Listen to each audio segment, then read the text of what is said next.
नमस्कार, himachallabi.com से मैं दिव्या। पेश हैं आज के मुख्य समाचार।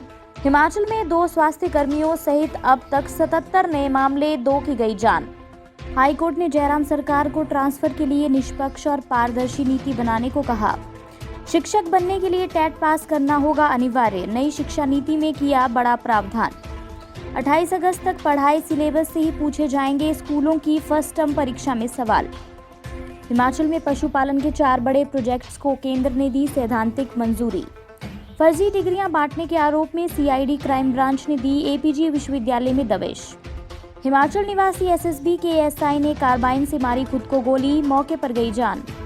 हिमाचल में सड़कों पर उतरी माकपा, केंद्र और प्रदेश सरकार को कोसा। कुल्लू में कोलतार मिक्सिंग प्लांट में लगी आग, लाखों का नुकसान। शाही नहौण के साथ उत्तर भारत की प्रसिद्ध मणिमहेश यात्रा संपन्न, डीसी भी पहुंचे डल झील। अब समाचार विस्तार से। आपके स्वास्थ्य का प्रहरी श्री बालाजी हॉस्पिटल, कांगड़ा, हिमाचल। हिमाचल में बुधवार को अब तक 77 नए कोरोना के मामले सामने आ चुके हैं। इसके अलावा बुधवार को ही प्रदेश में 2 लोगों की कोरोना के चलते मौत हो गई है। इसमें से एक पालमपुर की महिला की मौत टांडा मेडिकल कॉलेज में हुई है, जबकि एक चंबा के व्यक्ति की मौत अमृतसर में इलाज के दौरान हुई है। वहीं आज सबसे ज्यादा सिरमौर जिला से कोरोना मामले सामने आए हैं। सिरमौर जिला में सुबह के समय 27 मामले सामने आने के बाद दोपहर तक मामलों की संख्या 41 हो गई। इसके अलावा शिमला में 13, चंबा में 13, कांगड़ा में 6, कुल्लू में 3 और बिलासपुर में 1 मामला कोरोना संक्रमण का सामने आया है। इसी के साथ हिमाचल में कोरोना संक्रमितों का कुल आंकड़ा 5231 पहुंच गया है। इनमें से 1371 एक्टिव केस हैं।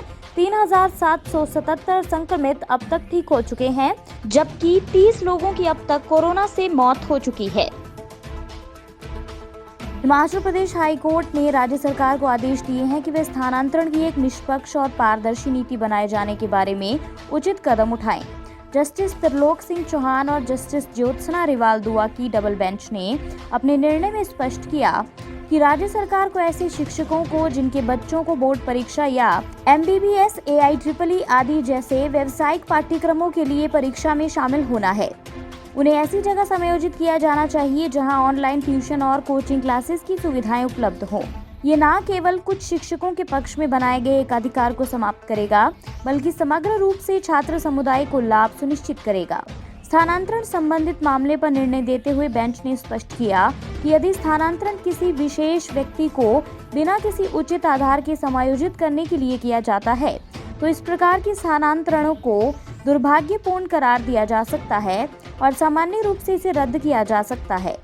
मामले में संबंधित रिकॉर्ड का अवलोकन करने के पश्चात अदालत ने पाया कि प्रार्थी का स्थानांतरण किसी दूसरे व्यक्ति को समायोजित करने के लिए किया गया था। हिमाचल में स्कूल लेक्चरर न्यू पीजीटी की भर्ती एवं पदोन्नति नियमों में सरकार बड़ा बदलाव करने जा रही है। नई शिक्षा नीति के लागू होते ही शिक्षक बनने के लिए टेट पास करना अनिवार्य हो जाएगा। केंद्र सरकार ने नई शिक्षा नीति में ये प्रावधान किया है। स्कूलों में शिक्षक बनने के लिए सिर्फ टेट पास ही आवेदन कर सकेंगे।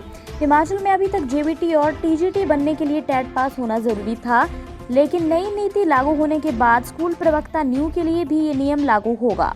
हिमाचल में जेबीटी और टीजीटी की भर्ती अभी कर्मचारी चयन आयोग हमीरपुर के माध्यम से होती है। स्कूल प्रवक्ता न्यू की भर्ती लोक सेवा आयोग करता है। टेट का आयोजन स्कूल शिक्षा बोर्ड करता है। नई नीति लागू होने के बाद स्कूल शिक्षा बोर्ड का काम बढ़ जाएगा। टेट देने वालों की संख्या बढ़ जाएगी। शिक्षा विभाग के अधिकारियों ने बताया कि टेट को अनिवार्य करने से शिक्षा में गुणवत्ता आएगी। शिक्षक बनने से पहले अभ्यर्थियों को 2 परीक्षाएं पास करना जरूरी होगा। नई शिक्षा नीति के तहत डीएलएड का सिलेबस भी बदला जाएगा। सरकार ने जेबीटी बनने के लिए डीएलएड की परीक्षा पास करना जरूरी किया है।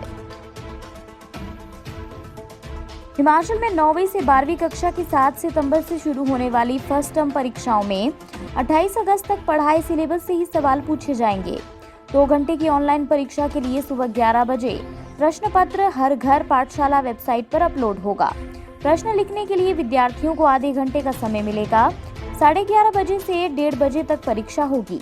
1:30 बजे परीक्षा पूरी होने के बाद आंसर शीट की फोटो लेकर उसे व्हाट्सएप के माध्यम से संबंधित शिक्षक को भेजना होगा। हर विषय की परीक्षा 50 अंकों की होगी। 29 अगस्त से 6 सितंबर तक पुराने सिलेबस की रिवीजन करवाई जाएगी। इस दौरान नया ई कंटेंट विद्यार्थियों को नहीं भेजा जाएगा। बुधवार को परीक्षाओं के आयोजन को लेकर विस्तृत दिशा निर्देश जारी हो गए हैं। समग्र शिक्षा अभियान के राज्य परियोजना निदेशालय ने स्कूल प्रिंसिपलों को इन निर्देशों के तहत ही ऑनलाइन परीक्षाएं करवाने को कहा है। पशुपालन मंत्री वीरेंद्र कंवर ने आज दिल्ली में केंद्रीय पशुपालन मंत्री गिरिराज सिंह से मुलाकात की। इस संबंध में वीरेंद्र कंवर ने कहा कि केंद्र सरकार ने हिमाचल प्रदेश के लिए पशुपालन विभाग के 4 बड़े प्रोजेक्ट्स को सैद्धांतिक मंजूरी प्रदान की है। उन्होंने कहा कि केंद्रीय पशुपालन मंत्री गिरिराज सिंह ने हिमाचल प्रदेश में केंद्रीय कुक्कुट विकास संगठन CPDO का एक केंद्र बनाने को मंजूरी प्रदान की है। ऐसा एक केंद्र अभी चंडीगढ़ में है। इसके साथ साथ मछली पालन विभाग के लिए उत्कृष्टता केंद्र, कड़कनाथ मुर्गा प्रजनन केंद्र तथा हिमाचली पहाड़ी गाय के संरक्षण तथा संवर्धन के लिए 11 करोड़ रुपए की परियोजना को सैद्धांतिक स्वीकृति प्रदान कर दी गई है। कंवर ने कहा कि केंद्र सरकार हिमाचल प्रदेश के प्रति सकारात्मक दृष्टिकोण के साथ हर संभव मदद कर रही है तथा डबल इंजन का लाभ हिमाचल प्रदेश की जनता को मिल रहा है। अन्य समाचार ब्रेक के बाद।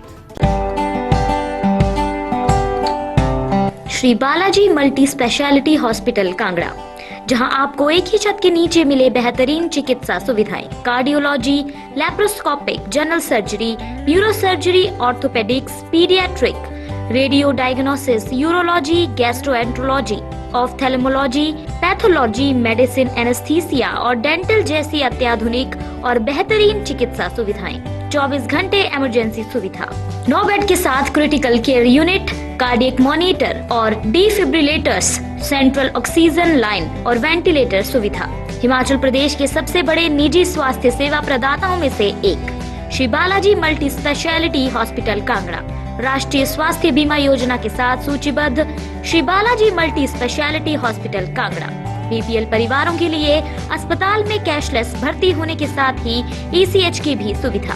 हमारा पता Shri Balaji multi speciality hospital, Balaji Vihar, Ujjain, Kangra. संपर्क करें 9218411108 पर। Shri Balaji multi speciality hospital Kangra.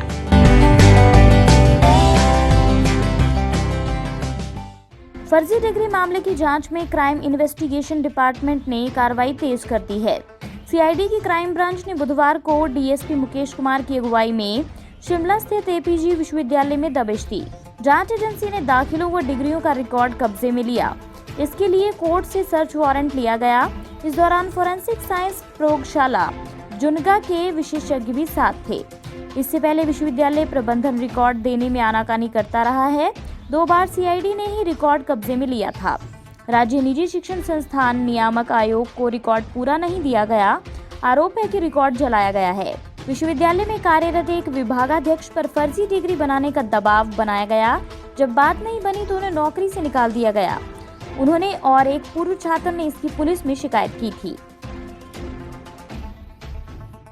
Uttar Pradesh के महाराजगंज जिले से लगी भारत नेपाल सीमा पर तैनात सशस्त्र सीमा बल ASI ने कार्बाइन से खुद को गोली मारकर सुसाइड कर लिया। कमांडर ASI विश्वजीत पुत्र प्रेम प्रकाश हमीरपुर हिमाचल प्रदेश का रहने वाला था। नादौन शहर के वार्ड नंबर 3 का निवासी जवान की मौत की जानकारी बुधवार सुबह विभाग की ओर से परिजनों को दी गई। 50 वर्षीय विश्वजीत शर्मा 1 माह पूर्व ही अपने घर आया था और वे आजकल नेपाल बॉर्डर पर बतौर कंपनी कमांडर ड्यूटी दे रहे थे। परिजनों ने बताया कि उनके साथियों से मिली जानकारी के अनुसार विश्वजीत की मौत की खबरें उन्हें बुधवार सुबह करीब 7:30 बजे मिली। अभी आधिकारिक तौर पर उनकी मौत की पुष्टि नहीं की गई है। सूचना मिलते ही शहर भर में शोक की लहर दौड़ पड़ी। माकपा ने जन प्रतिरोध दिवस पर हिमाचल में धरना प्रदर्शन किया।